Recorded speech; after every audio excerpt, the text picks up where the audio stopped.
Olá, meus amigos, tudo bem? Estamos de volta com o programa Pontuando, com um assunto bastante polêmico, né? Porque nós vamos falar, baseado no livro Terra Arrasada, além da era digital para o mundo pós-capitalista, que parece que não tem uma versão em português, ou uma edição em português, a gente vai se basear em várias análises. Nós vamos nos basear na análise de Ahmad Bilal, ele é um professor de pesquisa e redação da Universidade de Ohio, nos Estados Unidos da América. E ele inicia falando alguma coisa sobre complexo de internet que a gente vai definir e falar sobre isso. Eu também explorei esse tema a partir do portal Agência Nacional, onde cita partes de artigos de vários autores, incluso o Byung-Chul Han, que fala de uma sociedade narcísica, sociedade do cansaço, e outros autores aqui na mesma missiva. Falo também de um projeto citado aqui no UOL, um projeto também citado no portal Esquerda, onde já havia de Jake Patrick uma resenha de 15 de fevereiro de 2025, com enfoque sobre o mesmo livro, mas um pouco discordante, e traduzindo o tema como Terra Queimada.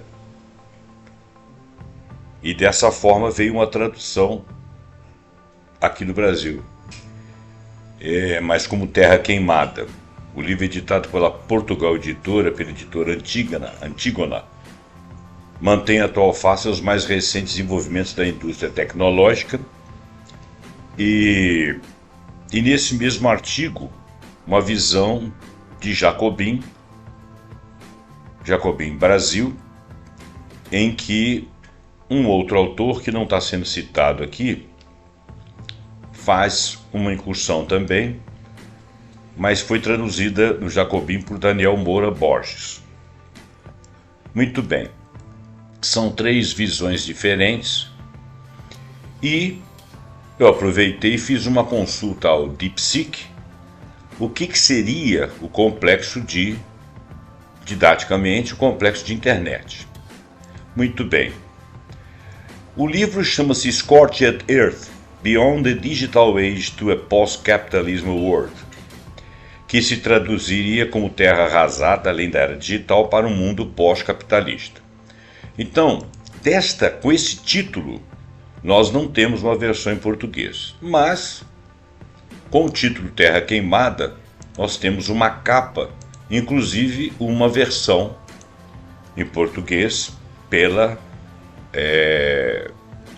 de Portugal, pela editora Antígona. Então, se você quiser ler esse livro de 2022, que parece que é o livro do Jonathan Clary, que ele fala sobre crise climática e avanços do capitalismo e erosão da socialização. Esse livro, Terra Queimada, do mesmo Jonathan Clary, é da editora Antígona. O título original do livro, que o Ahmad Bilal faz no Sunday News Sunday, com a tradução do Antônio Martins, ele tem uma capa um pouco diferente, e é possível que à época não tivesse sido, mas não é verdade, porque também é de fevereiro de 2025. Bom, então eu vou supor ser exatamente o mesmo livro, né? Só que um faz análise do livro em inglês e outros 2 fazem análise do livro em português com um título algo modificado, mudando um pouco a ênfase. Porque o portal Outras Palavras, que traduz o Ahmad Bilal, que o Antônio Martins traduz Ahmad Bilal, ele fala de estourar as vitrines da passividade. E a crítica aqui não é exatamente sobre a questão da crise climática, a questão ambiental especificamente. Enquanto que a visão da esquerda e a visão do Jacobin, dos dois autores aqui que traduzem e falam, inclusive mudando o nome para Terra Queimada, falam de uma visão mais ligada, associada à questão ambiental. Muito bem, eu peguei partes de cada uma das visões, e a única que eu vou ler integralmente, porque eu achei esse um pouco mais abrangente e não faz juízo de valor da obra do rapaz, é o do Outras Palavras, que eu achei assim o Ahmad Bilal faz tem uma visão sobre Scorched Earth, Beyond the Digital Age to the Post-Capitalism World. O crítico cultural Jonathan Clary critica o capitalismo tardio e sua relação simbiótica, ou seja, deve ser simbiótica, com as redes digitais, expondo como o capitalismo 24/7 coloniza todas as facetas da vida humana. Muito bem, e desmonta o otimismo vinculado às tecnologias digitais e destaca seus impactos ambientais, mas principalmente sociais catastróficos. Para ele, o futuro habitável está offline, no desprendimento do coletivo, dos ciclos intermináveis da extração capitalista. Eu vou fazer um adendo aqui, que nas leituras que eu fiz aqui, elas foram superficiais, eu agora vou lê-las um pouco mais aprofundadamente. Eu não defendo a tese de que o capitalismo é algo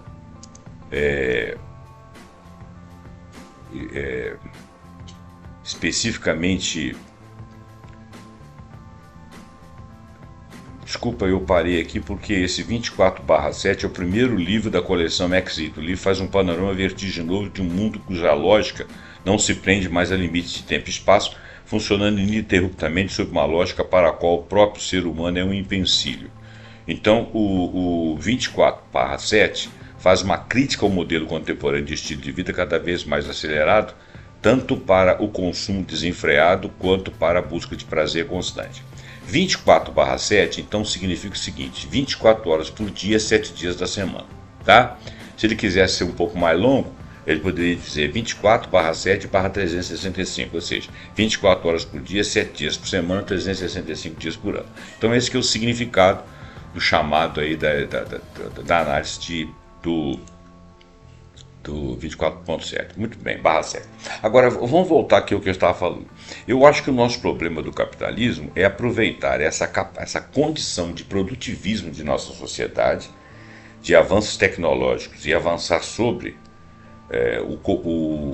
a produção e incentivar o consumo. Então isso aí seria uma característica para a acumulação das grandes empresas. Agora uma produção que pode ser ampla em vários sentidos e ligadas às big techs, inclusive de produção tecnológica, detenção de uma capacidade tecnológica grande sobre a humanidade, tudo tal. Então, agora, a questão do que ele fala do capitalismo aqui, ele diz que nós vamos ver aqui, ele fala do capitalismo com relação à questão de prender tudo em suas mãos e produzir cada vez mais, inclusive a questão da financiarização, transformar tudo em dinheiro, fazer dinheiro render dinheiro, quer dizer, tudo quanto é tipo de produção que é deletéria e que faz com que a sociedade convija para isso.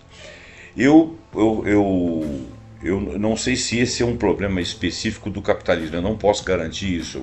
Nós vamos fazer a leitura aqui, cada um de nós vai concluir uma coisa, você conclui o que você quiser. Eu tenho um problema com relação à questão do excesso de consumo, pelo excesso de produção, pelo produtivismo da sociedade atual. Então, se nós temos uma sociedade produtivista, capitalista, que quer transformar tudo em dinheiro e acumular na mão de alguns, nós temos algumas sociedades que são mais sociais-democratas ou socialistas, que também são produtivistas e que, embora não acumulem necessariamente na mão de alguns, faz uma distribuição melhor, mas de qualquer maneira nós estamos produzindo muito. Todas essas sociedades, elas estão bem dentro da internet, né? Então, algumas sociedades que se têm como socialistas ou proto-socialistas, como por exemplo dizem que a China é, não sei se a China é, não sei como é que a China se define, mas a China produz muito, né? Mas a China não é exatamente capitalista, tá? Se ela for socialista, é um socialismo produtivista, porque queremos ter o máximo de conforto. O capitalismo tem a intenção de fabricar qualquer coisa e enfiar a goela abaixo e você ser um consumidor. Eu não sei se lá na China a coisa é muito diferente, embora eles tenham talvez uma visão de sociedade um pouco melhor, de conforto e tal. Talvez tenha, não sei se tem, não vivo lá dentro. Mas, sem juízo de valor com relação aos sistemas, eu acho que o nosso principal problema é achar que nós temos que produzir muito. Mas eu vou usar os termos aqui usado nas reportagens, mostrar o que eles definiram com os termos que eles definiram, e cada um de nós vai concluir o que achar. Se você discordar de mim, está tudo bem. Eu espero que você deixe seu comentário, deixe seu like aí, compartilhe o podcast vídeo. Para quê? Para a gente poder ter reflexões e pensar bastante. Bom, então eu vou continuar lendo aqui, depois eu vou fazer um adendo com relação ao que seria o capitalismo, o complexo de internet, né?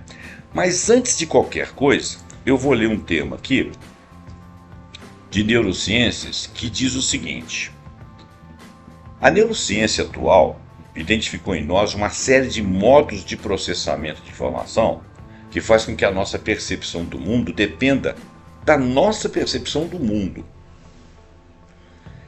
em uma relação de feedback que a filosofia chama de círculo hermenêutico. Então, olha bem, você tem uma informação, uma percepção global de mundo, e que cada vez que você vê algo pretensamente novo, você joga para dentro dessa percepção do mundo e a gente fica num ciclo, sem produzir algo novo, sem ver algo fora, eu vou chamar de fora da caixinha, tá? O sentido de todo esse dado pelas partes, mas o sentido do todo é dado pelas partes. Mas o sentido das partes é definido pelo todo, de tal forma que toda nova informação interfere no modo como ela própria é interpretada. Então, é como se eu tivesse um complexo e a cada coisa que eu visse, voltasse ao meu complexo e eu traduzisse de acordo com aquele complexo. Então eu não saio daquele ciclo de visão e não consigo ver uma inovação. Eu acho que nós temos isso com relação à questão do consumo, a questão da produção, a questão de desenvolvimento, a questão de crescimento. Eu acho que nós só conseguimos ver a sociedade dessa forma. Tudo que nós vemos reflete nisso. Até quando nós criticamos, está dentro desse contexto.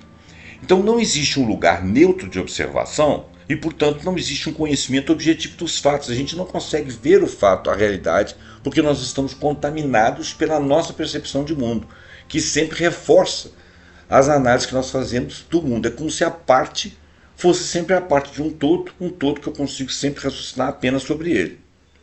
Porque todo o nosso aparato cerebral não é capaz de construir uma representação fiel dos fatos, nós não temos essa capacidade, mas somente de reorganizar as nossas percepções segundo os padrões da atuação cerebral que chamamos de cognição. Eu vou usar um termo aqui que talvez não seja correto, mas parece que nós temos um vício cognitivo de análise. A gente precisaria de crescer criticamente, espiritualmente, filosoficamente, para poder começar a fazer cognições diferentes. Então, por exemplo, quando você fala da ciência da economia, você só consegue raciocinar a economia como uma ciência criada pelo homem, que poderia ter sido criada de outra forma. Então nós poderíamos criá-la de outra forma agora, para sair desse ciclo hermenêutico. Com isso, nunca analisamos fatos brutos, tanto porque a nossa percepção é moderada pelos nossos sentidos, quanto porque o significado simbólico dos fatos interfere tanto na percepção quanto na compreensão das implicações de uma nova informação. Parece-nos mais convincentes argumentos que confirmam nossas intuições. Então nós tendemos a avaliar que as escolhas que fizemos, ter filhos, votar em certos candidatos, investir em certas ações, realizar certos sonhos, etc., são melhores do que as alternativas que tínhamos. Não temos como escapar dessa operação circular da racionalidade. Resta-nos conhecer suas implicações e desenvolver estratégias para lidar com ela. E esse lidar, bom, isso é um trecho de um texto filosófico. Esse lidar com ela, para mim, é lidar com uma forma de transcender isso, transpor isso para nós conseguirmos imaginar outras coisas. Até porque a complexidade da vida humana está aumentando. E nós não podemos ter apenas insumos do passado. Quando a gente fala, por exemplo, de inteligência artificial, que ela faz um rastreio e que ela conjuga todos os fatos e todos os eventos que já passaram pela internet, que refletem coisas que nós pensamos, pensadores, teorias, conhecimento, conhecimento conhecimento de máquina, a capacidade de visualização da interpretação do nosso rosto, a nossa fisionomia, nosso gestual, tudo isso é um aprendizado, não resta dúvida. Mas as visões desses gestuais, dessas coisas, elas podem começar a mudar, inclusive mudar para pior. Né? E tudo isso se refere a um passado da humanidade. Se nós não transpomos isso aí, porque nós começaremos a ter expressões diferentes daqui para frente enquanto humanidade, nós vamos viver dentro do ciclo hermenêutico e não vamos criar uma nova sociedade. A gente vai sempre se basear numa sociedade estável, estanque e retroalimentada pela nossa convicção de que o mundo é o mundo e o mundo é assim mesmo. Talvez isso não seja a melhor opção. Eu estou filosofando aqui, tá? Bom, vamos então continuar o texto lá do Scorched Earth, do John Clary, análise, lá do Outras Palavras. O Clary começa com a visão apocalíptica de Jean-Luc Godard, um mundo escuro, amnésico e fragmentado. E isso define o tom para o seu chamado urgente ao abandono do complexo da internet digital. Bom, internet que a gente sabe é digital, que promove vício, solidão, crueldade, psicose e desperdício de vida. Quer dizer, é uma visão bastante pessimista. Ele argumenta que a dependência do capitalismo de 24 horas por dia, 7 dias por semana, em relação à infraestrutura digital, perpetua um sistema de consumo interminável que impede qualquer possibilidade de recuperação da natureza. Então aí nós já estamos falando de meio ambiente, inclusive da nossa própria natureza. Para Clary, até mesmo iniciativas como o Green New Deal, né, são insuficientes porque não abordam a causa raiz, ou seja, o apetite insaciável do capitalismo por recursos. Mais uma vez eu volto, a palavra do recurso aqui são os recursos disponíveis no mundo que o capitalismo faz uso para transformar em dinheiro. Tudo bem, aí eu vou dizer o seguinte, o capitalismo produtivista, né? Então eu acho eu acho que nós estamos falando um apetite produtivista por recursos, ainda que acumulados num ponto ou distribuídos entre vários. Nós temos um apetite por recursos. Essa é uma visão que para mim teria que ser verificada. Algumas pessoas falam de ecossocialismo, não sei se o raciocínio é esse. Eu não vou usar essas terminologias. Vou fazer um adendo aqui, vou parar essa leitura aqui agora. E vamos lá no que o DeepSeek definiu como complexo, a pergunta que eu fiz para ele. Como se conceitua o complexo de internet na sociedade humana atual? Fiz uma pergunta ao DeepSeek. Ele varreu a internet, todos os conceitos que tem lá dentro, e didaticamente me deu a seguinte resposta. O complexo da internet pode ser entendido como um fenômeno sociocultural e psicológico que reflete a profunda integração da internet na vida humana contemporânea. Esse conceito abrange dependência, a influência e as transformações que a internet provoca nas relações sociais, na economia, na política, na cultura, na identidade individual e na identidade coletiva. E aqui estão alguns aspectos do fenômeno. Dependência e ubiquidade. A internet tornou-se uma infraestrutura essencial para a vida moderna, influenciando desde a comunicação até o trabalho, a educação, entretenimento e saúde. Isso é fato. A dependência da internet é tão intensa que sua ausência pode gerar ansiedade, isolamento, dificuldades funcionais, caracterizando o que alguns chamam de nomofobia, ou seja, o medo de ficar sem conexão. Transformações nas relações sociais. A internet definiu a forma como as pessoas se conectam, criando redes sociais virtuais que muitas vezes complementam ou substituem interações face a face. Quer dizer, elas estão substituindo a amizade, em alguns momentos o namoro, o reconhecimento, o aprofundamento de relações, porque está tudo digitalizado. Plataformas como redes sociais, aplicativos de mensagem e fóruns online alteram dinâmicas de amizade, família e comunidade, porque é diferente você estar online nessas situações e estar cara a cara, onde as interações são mais profundas. Impacto na identidade e na subjetividade. A internet permite a construção de múltiplas identidades online, o que é um aparato perigoso, porque você pode ter um perfil que seja inverossímil. E você vai querer interpretar aquele perfil, e você não é aquele perfil que você criou. Então, múltiplas identidades online, influenciando como as pessoas se percebem e são percebidas. A exposição constante nas redes sociais e a busca por validação digital, o famoso like, para poder atender o algoritmo te valorizar ali e você se sentir esse ó do borogodó, né? Podem afetar a autoestima e a saúde mental. Inclusive, quando você faz um vídeo como eu estou fazendo aqui, ou um podcast, etc., e faz comentários, tá? Eu quero ser ouvido, quero ser ali e tal. Isso tem a ver com a minha vaidade? Com certeza, eu não sou imune a isso. Mas eu gostaria de estar passando uma mensagem. E o algoritmo me avalia por quê? Pela interação que você faz comigo, pela resposta que você escreve, pelo compartilhamento que você faz e principalmente pelo like que você me dá. Tudo bem, mas isso aí nós estamos tendo uma relação assim até frutuosa, ou seja, uma relação de trabalho. Eu estou trabalhando, estou trazendo algo para você, fiz um trabalho, gostaria que você usufruísse dele, passasse para frente, que aí você justifica o meu empenho. Mas por outro lado, quando eu apareço lá bonito, com uma casa bonita, com um carro legal, definindo-me como o cara, ou então eu sou um coach, ou então eu tenho uma vida maravilhosa, ou então eu sou um cara identificado com outras coisas e tal, e começo a definir uma personalidade que não sou eu, aí esse like, esse compartilhamento, essa conversa, esse bate-papo que reforça a minha estada ali naquele momento, é uma coisa de imaginação, não é uma coisa real, né? Aí não é legal, né? Aí não é bacana, porque aí foge da realidade dos fatos, diferente do que eu estou fazendo aqui, que eu estou me propondo a falar de realidades, ou pelo menos refletir sobre realidades. Então existe essa diferença. Claro, o algoritmo trabalha do mesmo lugar, do mesmo jeito, lá e aqui, né? E lá, como é que é? Bom, se for uma realidade, você for aquilo mesmo, aquilo ali for seu objeto de trabalho, de ajuda, ou até de simpatia, de amizade, qualquer outra coisa, mas você for realista, você for real, e aqueles que se contactarem com você forem reais, ainda assim está suprimida a presença, a convivência, o aprendizado com os semblantes, com o cheiro, com os odores, com os toques, com toda a natureza humana envolvida ali no face a face. Voltando aqui, economia e trabalho. O DeepSeek diz: a internet é central para a economia global, tem sido, é a crítica que o cara está fazendo lá, o John Clary, impulsionando setores como o e-commerce, o marketing digital, os fintechs e os gig economies. O trabalho remoto e a automação dos processos são complexos de como a internet transformou o mercado de trabalho. E também na cultura e conhecimento. A internet democratizou o acesso à informação, não resta dúvida, mas não passa da informação superficial. E muitas vezes desinformação, porque vem na forma de informação trazendo coisas que não são corretas. Mas também gerou desafios como a desinformação e as bolhas dos filtros, né? A cultura digital, incluindo memes, vídeos virais, streaming, redefine a produção e o consumo de conteúdos, fato.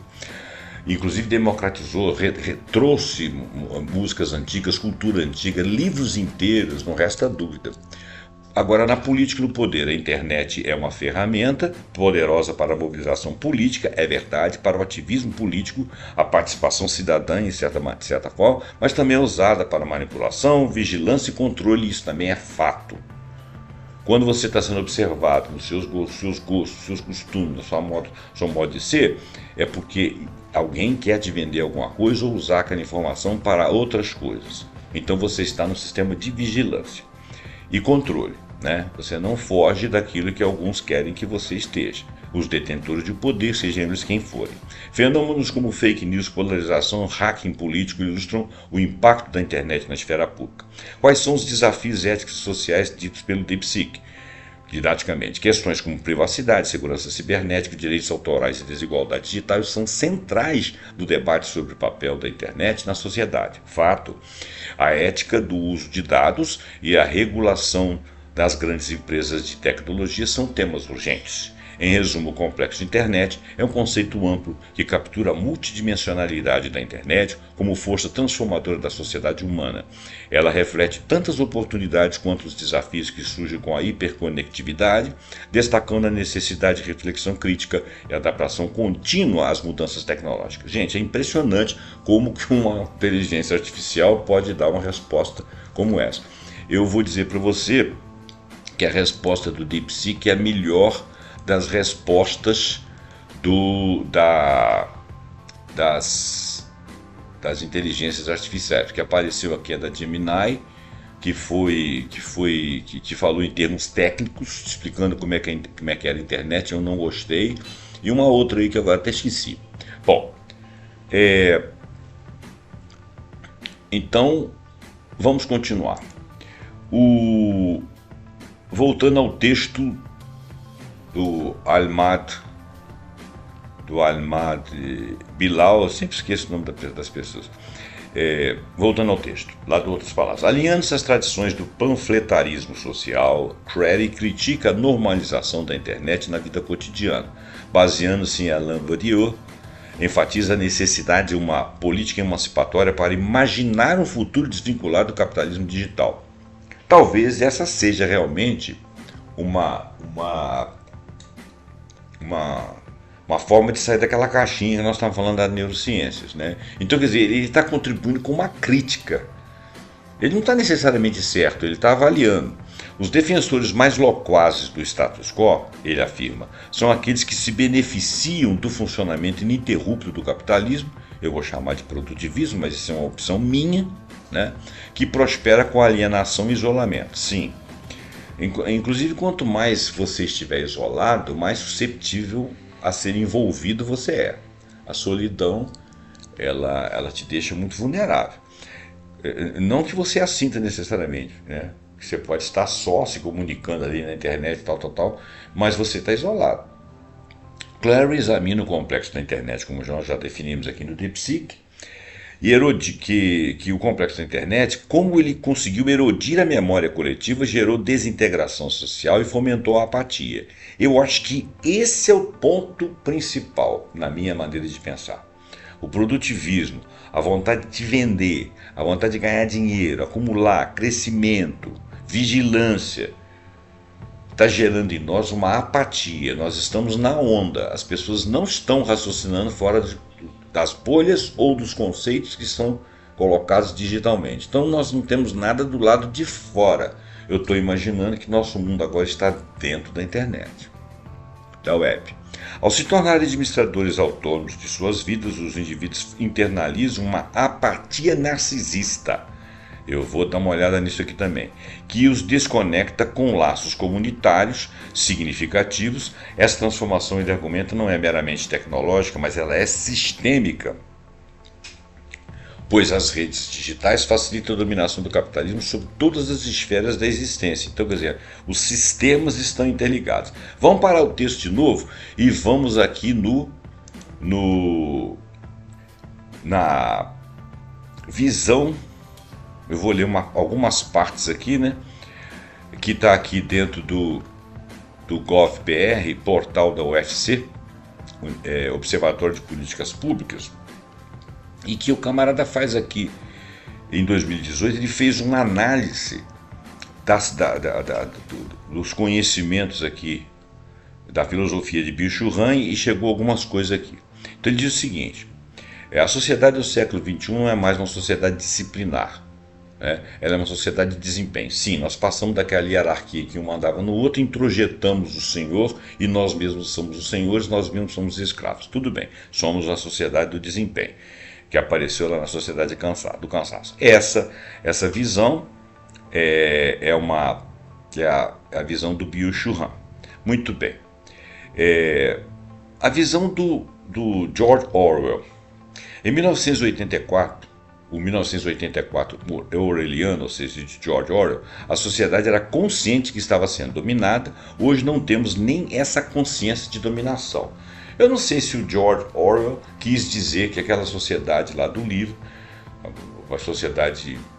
uma proto-sociedade futurista, que ela seria dominada, né, lá de maneira e que ela teria condição. Eu não me lembro disso.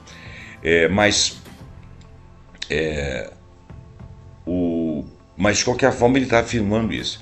E o Byung-Chul Han expôs a sua particular visão do mundo, construída a partir da tese de que os indivíduos hoje se autoexploram e têm pavor do outro, do diferente, quer dizer, tem uma dificuldade de conviver com o outro, vivendo assim no deserto ou no inferno do igual, ou seja, todos somos iguais, então o outro é aquele que não pertence à nossa esfera, que não tem nada a ver com a gente. Para Byung-Chul Han, as pessoas se vendem como autênticas porque todos querem ser diferentes uns dos outros, o que força a produzir a si mesmo. Ou seja, você fica sempre se espelhando no outro, querendo fazer mais, mas você está fazendo a mesma coisa. Então, um é o paradigma do outro. É impossível ser verdadeiramente diferente porque nessa vontade de ser diferente prossegue o igual. Resultado, o sistema só permite que existam diferenças comercializáveis e que quando uma supera a outra, todas as outras vão seguir. Porque as pessoas se autoexploram e tem um paradigma que é esse. Então tem a autoexploração, né? Na opinião do filósofo, passou-se ao dever fazer da sociedade disciplinar para o poder fazer, ou seja, eu estou sempre na positividade do poder fazer, eu nunca me nego a fazer, e quando me nego acho que estou sendo fraco. Vive-se com a angústia de não estar fazendo tudo aquilo que poderia ser feito. Quando você fracassa, e a maior parte das vezes é o fracasso, você fica muito triste, né? E a Big Data, os macrodados tornam supérfluo o pensamento porque tudo é quantificável, tudo é igual. Então nós estamos em pleno dataísmo, ou seja, o homem não é mais soberano de si próprio, mas resultado de uma operação algorítmica que o domina sem que ele perceba. Vemos isso, por exemplo, na China, com a concessão de vistos segundo os dados geridos pelo Estado, mas também vimos isso aqui.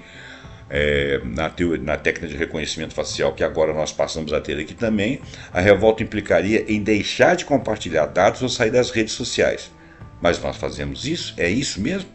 Bom, sem a presença do outro, a comunicação degenera em um intercâmbio de informação, ou seja, você não tem a natureza específica deitada, deslanchada que você possa observar. Não, ela é informação porque são picos em segundos, né? Então as relações são substituídas por conexões e assim só se conecta com o igual. A comunicação digital é somente visual, perdemos todos os outros sentidos. Vivemos uma fase que a comunicação está debilitada como nunca. Narcisismo. Byung-Chul Han afirma que ser observado hoje é um aspecto central no ser no mundo. O problema reside no fato de que o narcisista é cego na hora de ver o outro, que ele só vê a si próprio. E sem esse outro não se pode produzir o sentimento de autoestima. Então, o outro é estimado por ele. Mas se o outro for um outro diferente, ele não o assimila. Na realidade, todos são iguais para serem admirados. O narcisismo teria chegado também àquela que deveria ser a panaceia, a arte. Degenerou-se a arte em narcisismo. Está a serviço do consumo. Os outros. Essa é a chave para as reflexões mais recentes. Quanto mais iguais são as pessoas, mais aumenta a produção. Essa é a lógica atual. O capital precisa que todos sejamos iguais, até mesmo os turistas. O neoliberalismo não funciona se as pessoas forem diferentes. Só que elas se pretendem diferenciadas, mas estão sempre correndo atrás do perfil das outras. E são narcísicas porque querem ser admiradas, querem ganhar likes. Essa é a única relação, uma relação vazia, né? Quando o outro é de fato diferente ou é da outra bolha, ele simplesmente é exterminado. Por isso propõe-se retornar ao animal original que não consome nem se comunica de forma desenfreada. Não tenho soluções concretas, mas talvez o sistema acabe desmoronando por si mesmo. Esse é o tema do John Clary. Refugiados. Han é muito claro, com o atual sistema neoliberal não se sente preocupação, medo ou aversão pelos refugiados. Na verdade, são vistos como um peso, um ressentimento ou inveja. A prova é que todo o mundo ocidental vai veranear nos países onde os refugiados estão saindo para se refugiar em outro lugar. Então, nós paramos aqui para falar desse narcisismo aí. Um dos mais reverenciados inovadores filósofos da atualidade, o Byung-Chul Han, da Coreia do Sul, ele é autor de mais de uma dezena de ensaios. Sociedade do Trabalho e Sociedade do Desempenho não são sociedades livres. Bom, muito bem. Então nós já conhecemos isso aí, já falei isso em outros vídeos. Vamos voltar aqui porque eu acho que que falou bem sobre essa última frase.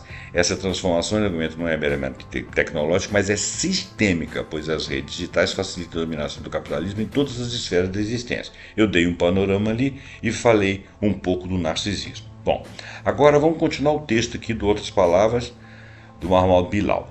Clary conecta a expansão digital às crises ambientais, argumentando que a integração global da internet exigiu uma extração destrutiva de recursos. Fato. Por exemplo, alimentar a infraestrutura digital por 8 bilhões de pessoas no mundo requer uma quantidade sem precedentes de energia e materiais, o que agrava o colapso ecológico. É claro que não existem 8 bilhões de pessoas no mundo conectadas, né, gente? Não tem. Mas eu vou te dizer que tem alguns bilhões e bilhões que estão sim conectados. Se nós chegarmos a 8 bilhões, que talvez seja a pretensão das redes, né, das big datas, das plataformas, para que esse controle seja total, a gente vai gastar muita energia e muita água. Citando David Graeber, Clary destaca a contradição fundamental do capitalismo: crescimento infinito em um mundo com recursos finitos. Eu falei, o tema aqui é produtivismo. Em caso de adesão plena da Índia e da China, que tem as duas juntas 3 bilhões de habitantes, a esse sistema, Clary prevê que o capitalismo atingirá seus limites dentro de algumas décadas. Nós supunhamos, por exemplo, que até 2035, né, nós teríamos aí administrando 1 grau, não, até 2050 nós teríamos aí administrando 1,5 graus de temperatura média da Terra acima do limite, que era um limite aceitável, 1,5 graus. Pois bem, nós já atingimos isso aí, 1,6 graus, já de fevereiro de 2024, fevereiro de 2025, nós já constatamos que a média foi 1,6, tá? Um mês um pouco mais alto, outro mês um pouco mais baixo, mas 1,6 na média global. Olha bem, é possível que os limites do capitalismo já estejam sendo atingidos. Ah, mas ainda tem muita coisa para explorar. Sei, mas nós temos energia para explorar, né? Nós vamos ter tantas catástrofes que, em vez de explorar outros recursos, nós vamos ter que tapar buraco. É como se você estivesse construindo uma arma enquanto você está sendo bombardeado. Ele critica as tecnologias digitais como emblemáticas da fase terminal do capitalismo, onde os interesses lucrativos suprimem qualquer propósito humano, referindo-se ao teórico Luiz Soares Villa, que descreve o seguinte: o capitalismo como uma força e coloniza todos os aspectos da existência humana e da própria natureza. Clary, o autor do livro, alerta que esses avanços intensificarão a desigualdade, acelerarão a degradação ambiental e alimentarão novas formas de armamentismo. É possível. Clary também critica as soluções míopes das Big Techs para os problemas humanos. Por exemplo, ele destaca o projeto Calico, ou Calico, não sei, do Google. Gente, vamos ver o que é o projeto Calico do Google. Eu li aqui no Gizmodo do UOL. Seguinte, estamos prontos para a vida eterna? Muito além das buscas da internet, o Google quer fazer com que as pessoas vivam mais e de forma saudável. Veja como o projeto Calico, ou Calico, fez isso. Em 2013, o Google anunciou a criação do Calico, ou do Calico, um projeto ambicioso, bem diferente de seus negócios na internet, voltado para a área de pesquisa e desenvolvimento na área da saúde. O principal objetivo dessa divisão na empresa, hoje, sob o guarda-chuva da Alphabet, a empresa mãe, né, é elaborar tratamentos inovadores que permitam que as pessoas tenham uma vida mais longa e durável e, quiçá, uma vida eterna. Jesus, Maria e José, olha só o que nós estamos pensando. Aí o Calico procura a cura para a morte, a cura para o envelhecimento. A busca da fonte da juventude, né? E o projeto tem 2 fases. A primeira, eu não vou falar muito não, porque não me interessa. Enquanto o Google não encontra seu remédio milagroso contra o envelhecimento, o que fica é o debate sobre questões éticas, sociais, ambientais, religiosas e filosóficas de uma potencial imortalidade do ser humano. Nós estamos prontos para a vida eterna? Então voltamos aqui para as miopias das Big Techs. Clary também critica as soluções míopes da Big Tech para problemas humanos. Ele destaca o projeto Calico, ou Calico, desculpa ficar falando isso toda hora, que apresenta o envelhecimento como uma insegurança para impulsionar mercados anti-envelhecimento, Quer dizer, é uma má intenção do cacete, né? Para impulsionar mercados anti-envelhecimento voltados para os mais ricos, obviamente, porque isso aí é caro pra cacete, ignorando ainda mais as desigualdades sistêmicas. Ele contrapõe essa obsessão com a longevidade consumista às duras realidades da pobreza, das mortes por desespero e do colapso ambiental do sul global. Gente morrendo aí de maneira igual bicho aí, coitado dos bichos também, né? Atropelados, esmagados, com doenças incuráveis e o direcionamento da perpetuação da vida, obviamente, vai ser para os mais bem aquinhoados, que estão livres de desses ataques, dessas vulnerabilidades e que têm dinheiro para pagar. E a intenção é vender mesmo, né? O envelhecimento torna-se um problema do estilo de vida para uma elite, em vez de uma condição universal para todo ser humano. Quer dizer, mais do que a vida eterna, nós temos que preservar daqueles que ainda têm vida pela frente, ainda têm vida para viver e que podem ser assistidos em suas próprias vidas, independente de estarem velhos ou estarem envelhecendo, ou que vão envelhecer. Os espaços urbanos, argumenta Clary, são os epicentros dos ciclos consumistas que alienam os indivíduos das paisagens naturais e das experiências coletivas. É fato. Nós estamos presos nisso aí. As cidades estão saturadas de intervenções digitais, que fragmentam a atenção, isolam o indivíduo em realidades mediadas por telas. Inclusive tem gente que sai com óculos especial de realidade aumentada e vai vendo sinal para outro quanto é lado aí que você não está vendo. Parece coisa de doido, mas é uma informação. Esse estilo de vida elimina a possibilidade de conexões genuínas, espontaneidade e interações imprevistas, né? Citando Eugene Mikovsky, Clary caracteriza esse estado como uma perda de contato vital com a realidade, onde os indivíduos ficam presos a uma solidão atomizada.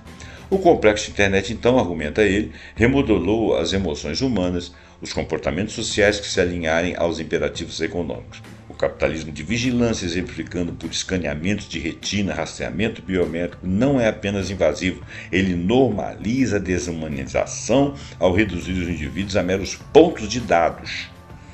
Esses sistemas reforçam a exigência fragmentada e mercantilizada que prioriza o lucro em detrimento do bem-estar coletivo da humanidade. No capítulo final, Clary critica a erosão da comunidade e da ação coletiva na era digital.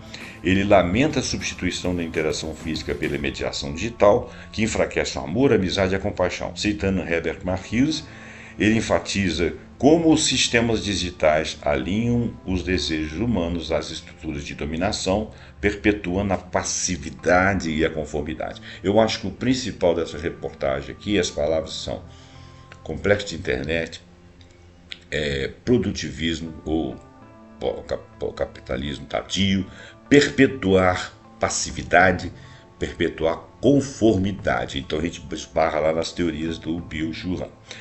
Baseando-se na crítica do espetáculo de Guy Debord, que é um livro que fala que nós vivemos o mundo do espetáculo, Clary identifica a mídia digital como uma força que desintegra a comunidade e apaga espaços de resistência. Claro, você não tem mais ambiente para as pessoas se rebelarem. Eu não vou usar a palavra revolta, eu vou usar a palavra rebelar, ou seja, eu não quero mais isso, quero viver outra vida. Estou vendo que devo viver de outra forma. Porque as pessoas estão apacentadas, passivas, conformadas, vivendo ali como se elas estivessem realmente em luta para adquirir algo que é apenas uma aquisição comparativa com outrem, domadas no espaço da internet por senhores que elas introjetam como seus senhores e que as mantêm o tempo todo produtivas, né? Além de suas capacidades. E com fracassos administrados por elas próprias, sem sair, conformadas, numa sociedade em que a pessoa se mostra como sendo sempre maravilhosa. Né? Isso desintegra a realidade do indivíduo, desintegra as comunidades, apaga espaços de resistência, quebra a espinha dorsal do indivíduo de se opor a essa violência contra si próprio. Isso são palavras minhas. No entanto, apesar do domínio esmagador do complexo da internet, Clary vê a esperança do crescimento das críticas ao consumismo digital e a devastação ambiental. Eu acho que nós temos que partir da crítica ao consumismo à crítica do produtivismo. Nós temos que jogar a questão de riqueza, de valor em outros setores da sociedade.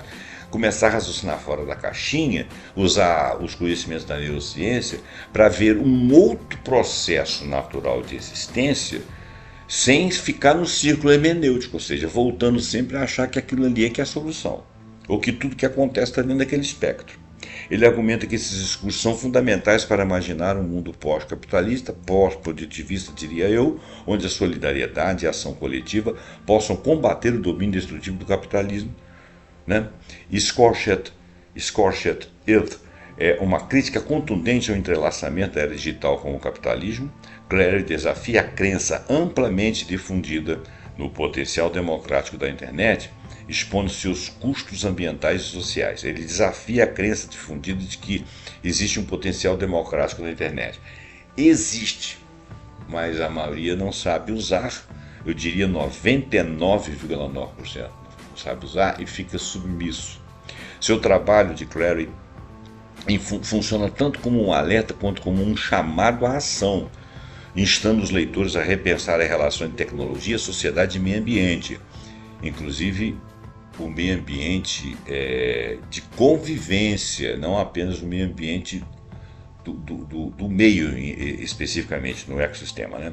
Embora corra o risco de soar tecnofóbico, e já tem uma análise aqui que fala que ele não dá soluções, a análise incisiva do livro oferece insights valiosos sobre a necessidade urgente de mudança sistêmica. A gente teria que ler o livro, né?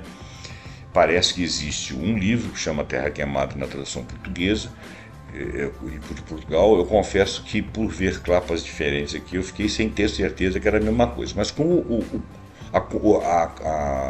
subtítulo é o mesmo, então eu acho que se trata do mesmo livro, tá? Então eu disse no início que parece que não tem visão em português, vou retificar isso aí dizendo que existe a versão em português da Antígona de Portugal. Você procura, se for o caso, uma edição de 2022.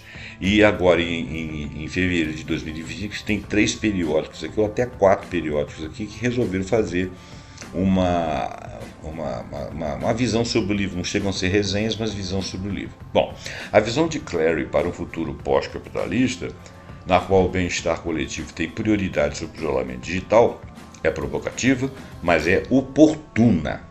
Ela pode ter até equívocos, não sei se tem, não li o livro, mas ela é oportuna.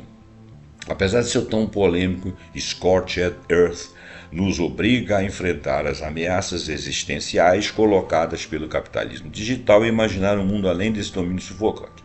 Então, o que nós estamos falando principalmente nesse texto aqui? Apatia narcísica.